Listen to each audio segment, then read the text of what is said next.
మూసీనది తీరాన కొలువై ఉన్న గణపతి హనుమాన్ ఆలయాలు. కేవలం మట్టితో నిర్మితమైన విగ్రహం అంతకంతకు పెరుగుతున్న గణపతి విగ్రహం. అదే ఈ గణపతి మహత్యం. నెల రోజులు క్రమం తప్పకుండా ఈ హనుమంతుని దర్శనం అంత సులభం కాదు. కేవలం ఈ హనుమంతుని అనుగ్రహం ఉంటేనే అది సాధ్యం. రండి ఈ ఆలయాల వింతలు విశేషాలు తెలుసుకుందాం. ఆధ్యాత్మిక భారతి యూట్యూబ్ ఛానల్కు తిరిగి స్వాగతం. నేను మీ బలరాం తల్ల. సిద్ధి వినాయక ఆలయంకి ఎలా చేరుకోవాలో తెలుసుకుందాం. మొట్టమొదటగా ఎంజీబీఎస్ బస్టాండ్ దగ్గరికి చేరుకున్నాక దారుల్ షఫా నుంచి సలార్జంగ్ మ్యూజియం రోడ్డు మీదుగా వెళ్తూ ఉండగా సలార్జంగ్ మ్యూజియం దాటిన తర్వాత మదీనా దగ్గర యూటర్న్ తీసుకుని అఫ్జల్గంజ్ బ్రిడ్జి కంప్లీట్ చేస్తే ఇమీడియట్గా లెఫ్ట్ టర్న్ తీసుకోవాలి. అక్కడి నుంచి జుమేరాత్ బజార్ రోడ్డు మీదుగా వెళ్తే అక్కడ గన్సీ బజార్ వస్తుంది. ఆ గన్సీ బజార్ దాటిన వెంటనే క్రాస్ రోడ్స్ వస్తాయి. అక్కడి నుంచి చాలా దగ్గర దూరంలోనే ఒక పింక్ బిల్డింగ్ కనపడుతుంది. అక్కడి నుంచి మీరు ఎడం చేతి వైపు తీసుకుంటే దాని దగ్గరలోనే ఒక 200 మీటర్ల దూరంలో ఈ సిద్ధి వినాయక ఆలయం చేరుకోవచ్చు.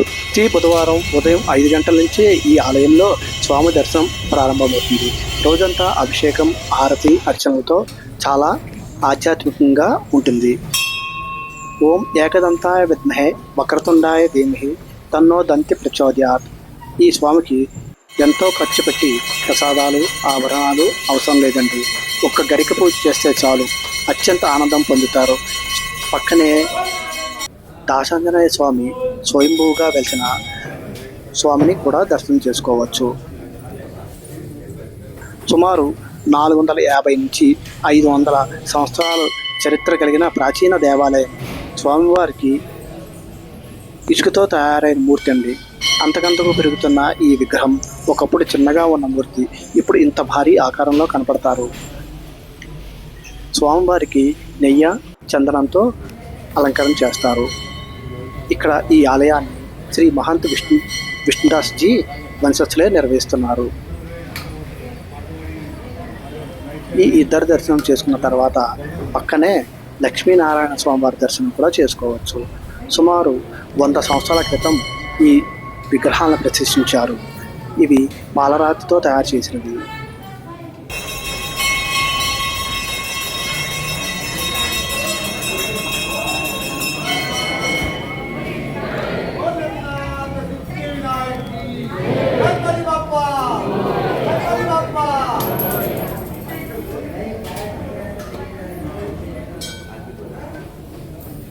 ఇక్కడ బుధవారం మొట్టమొదటి ఆరతి 5 గంటల నుంచే ప్రారంభమవుతుంది.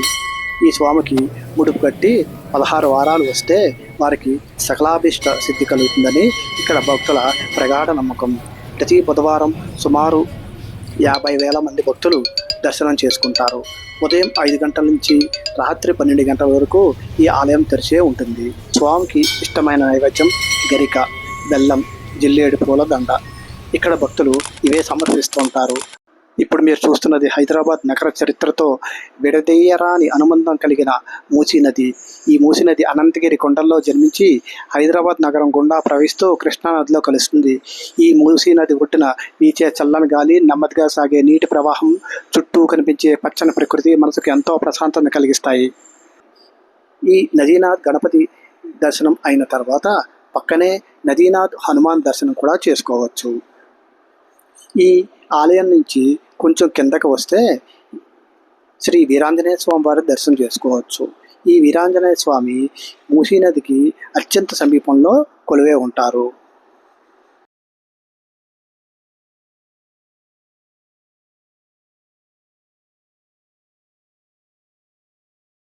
इसको काफी पुराना है। इसका स्ट्रक्चर देख लीजिए आप, पूरा पत्थर का बना हुआ है। ऊपर का पत्थर और चूने का बना हुआ है, लाइमस्टोन और पत्थर का बना हुआ है पूरा।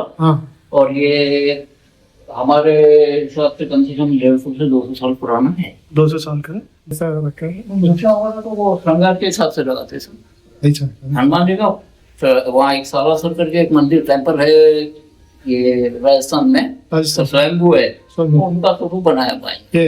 हाँ, वो उनका स्वरूप है। मुझे ऊपर रहता हूँ वो ऊपर की बालाजी का जैसा तिलक भी वो लगाया है। तिलक तो राम जी का है ना साहब, वो राम- वैष्णव धर्म हाँ। के हिसाब से वैष्णव तिलक है वो। हाँ, हाँ, राम तिलक जो है वो हाँ। वैष्णव धर्म के हिसाब से ही है ना। ऐसे, नहीं आने देते नहीं आने 7 days पे नहीं आने देते नहीं, जिसको आने देना उसको आने देंगे, नहीं तो नहीं आने देंगे। ऐसे ऐसा పవర్ఫుల్ है कोई आता कोई మీరు చూస్తున్నది శ్రీ వీరాంజనేయ స్వామివారు. ఈ స్వామివారు మూసీ నది ఒడ్డునే కొలువే ఉంటారు. ఈ స్వామివారికి కోరమీసాలు, దట్టమైన కనుబొమ్మలు, చిరునామం కూడా ఉంటాయి. రాజస్థాన్లో సలాసర బాలాజీ హనుమంత రూపంతో ఉంటారు. ఈ స్వామి కూడా అదే రూపంలో కొలువే ఉంటారు. ఈ స్వామిని బాలాజీ హనుమాన్ అని కూడా పిలుస్తారు. ఇప్పుడు మీరు చూస్తున్నారుగా, ఇక్కడ స్వామికి నైవేద్యంతో పాటు ఒక మంచినీళ్ళ గ్లాస్ కూడా ఉంచుతారు. Wednesday we used to come here, and mostly when there is no rain, they allow us to come for our safety basis. Otherwise, you can see the water; we will be overlapping. The bugs all are not allowed here. So want to come, God कैसे भी बुलाता है, हम आते हैं.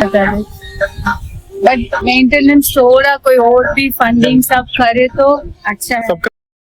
ఈ video నచ్చితే like చేయండి, కామెంట్ చేయండి, మీ కుటుంబ సభ్యులు మరియు మిత్రులతో షేర్ కూడా చేయండి. ఇలాంటి మరిన్ని దేవాలయ చరిత్రలు, స్థల పురాణాలు, ఆధ్యాత్మిక విశేషాల కోసం మా ఛానల్ సబ్స్క్రైబ్ చేయండి.